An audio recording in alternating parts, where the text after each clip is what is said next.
Morning students, आज हम कक्षा 10th का ग्रामर का टॉपिक समास करने जा रहे हैं। इसमें क्या होता है, समास वह शब्द रचना है जिसमें अर्थ की दृष्टि से परस्पर संबंध रखने वाले दो या दो से अधिक शब्द किसी स्वतंत्र शब्द की रचना करती हैं।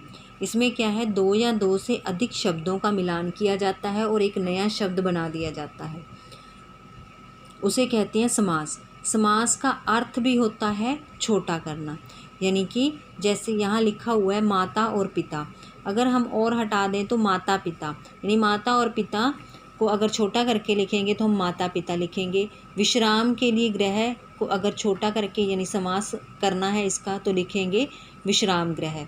घोड़े पर सवार, घुड़सवार। इसमें क्या होता है कि दो शब्द दिए होते हैं, दो शब्द होते हैं जिनका मिलान करके एक नए शब्द का निर्माण किया जाता है और उसे समस्त पद कहा जाता है। जैसे माता और पिता थे, माता पिता बना दिया। माता पिता क्या है, समास भी है, इसे समस्त पद भी कहेंगे। तो अगर हम समस्त पद हमें दिया गया है और हमने समास विग्रह करना है तो हम क्या करेंगे, जैसे घुड़सवार दिया हुआ है, ये समस्त पद है और समास विग्रह करना है तो कैसे होगा, घोड़े पर सवार। एग्जाम्पल है एक और, गंगा जल। गंगा जल क्या है, समस्त पद है। गंगा इसमें क्या है, पूर्व पद यानी कि पहला पद। जल क्या है, उत्तर पद। गंगा का जल, तो ये बन गया समास विग्रह है।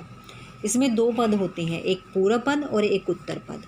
समास के भेद, समास के 6 भेद हैं। अव्ययी समास, तत्पुरुष समास, कर्मधारय, द्विगु, द्वंद्व और बहुव्रीहि समास। अव्ययी भाव समास, इसमें क्या है, प्रत्येक जो समास है उसके दो पद होते हैं, एक पहला पद एक उत्तर पद, पूर्व पद और उत्तर पद। इसमें क्या है, पहला पद होता है जो वो अव्यय होता है, जैसे कि यथा रूप। यथा यहाँ क्या है, अव्यय है। अव्यय क्या है, अव्यय वो होते हैं जिन पर लिंग, वचन, कारक, पुरुष आदि की दृष्टि से परिवर्तन नहीं होता, यानी कि उनके रूप में कोई परिवर्तन नहीं आता। आज जन्म, जन्म से लेकर रातों रात, रात ही रात में, हर घड़ी, प्रत्येक घड़ी, यानी कि ये वो शब्द होते हैं जिन पर लिंग, वचन, काल, कारक का कोई प्रभाव नहीं पड़ता है।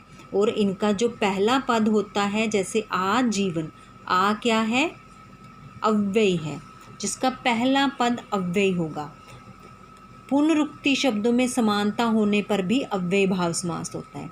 अगर दोनों एक शब्द की पुनरुक्ति की गई है तो भी अव्यय भाव होगा, जैसे साफ साफ, बिल्कुल साफ। फिर है जी तत्पुरुष समास। तत्पुरुष समास में उत्तर पद जो है, यानी कि जो दूसरा पद है वो प्रधान होगा और प्रथम जो पद है वो गौण होगा। तत्पुरुष समास की रचना में समस्त पदों के बीच में आने वाले प्रसर्ग यानी का, के, ए, से, में, पर आदि का लोप हो जाता है, यानी कि जो कारक के चिन्ह लगे होते हैं तत्पुरुष समास में उनको ख़त्म कर दिया जाता है और शब्दों को मिलाकर एक नया शब्द बना दिया जाता है। जैसे पूजा का घर, यहाँ का लोप करके क्या नया शब्द बनेगा, पूजा घर। इन शब्दों में क्या, तत्पुरुष समास में क्या होता है, जो कारक के चिन्ह हैं वो हटाए जाते हैं। इस तत्पुरुष समास के कितने भेद हैं, 6 भेद हैं। कर्मधारय, कर्म में क्या होता है, को, इसमें को विभक्ति चिन्ह लगा होता है और उसका लोप कर दिया जाता है, जैसे विद्या को प्राप्त, तो इसका समस्त पद क्या बनेगा, विद्या प्राप्त। यश को प्राप्त, यश प्राप्त। फिर है करण कारक।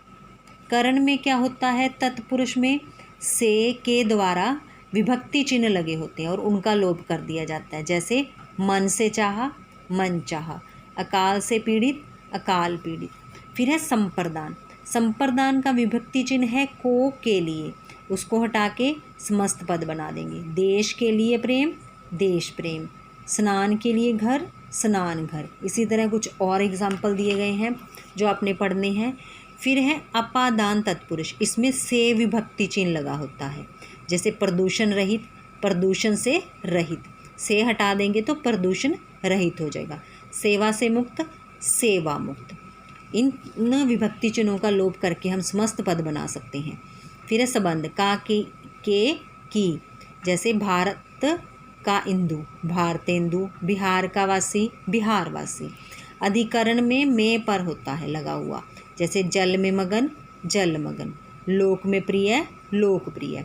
ये विभक्ति चिन्ह लगे होते हैं तत्पुरुष समास में, जो कारक के ये चिन्ह हैं, इनका लोप करके समस्त पद बनाया जाता है। फिर है जी कर्मधारय समास।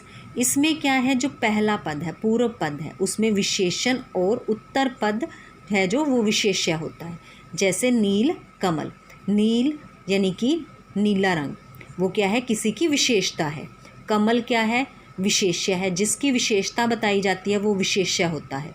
नील कमल, कमल की विशेषता क्या है, नीला, तो इसमें क्या है, नील कमल में विशेषण और विशेष्य का संबंध है। फिर है पूर्व पद और उत्तर पद में उपमेय उपमान का भी संबंध हो सकता है। जैसे कमल नयन, उपमेय क्या है, कमल नयन, कमल उपमेय है, उपमान नयन है, कमल नयन बन गया। तो आगे है विशेष्य विशेषण संबंध के अलग अलग एग्जाम्पल, जैसे सत्य है जो कर्म, सत्य कर्म। नीला है जो कंठ, नील कंठ, कंठ क्या है, कंठ की विशेषता की जा रही है, तो ये कंठ विशेष्य है और विशेषण क्या है, नीला। इसी तरह से उपमेय उपमान के भी कुछ एग्जाम्पल दिए गए हैं। जैसे राजीव के समान लोचन, राजीव लोचन।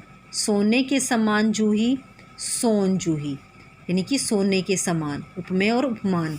जूही को सोने के समान कहा गया है। फिर है जी द्विगु समास। द्विगु समास में संख्या दी होती है, जैसे सतसई, 700 का समूह, शताब्दी 100 वर्षों का समूह, चौराहा 4 राहों का समूह। इसमें काउंटिंग दी होगी, गिनती दी होगी, इसमें किसमें, द्विगु समास में। तो ये हमने 4 समास के भेद किए हैं। पहला है अव्ययी भाव समास, दूसरा है तत्पुरुष समास, तीसरा है कर्मधारय समास और चौथा है द्विगु समास। बाकी का हम अगली वीडियो में करेंगे। आशा है कि इतना आपको समझ आ गया होगा। इसको ध्यान से पढ़ लेना है। धन्यवाद।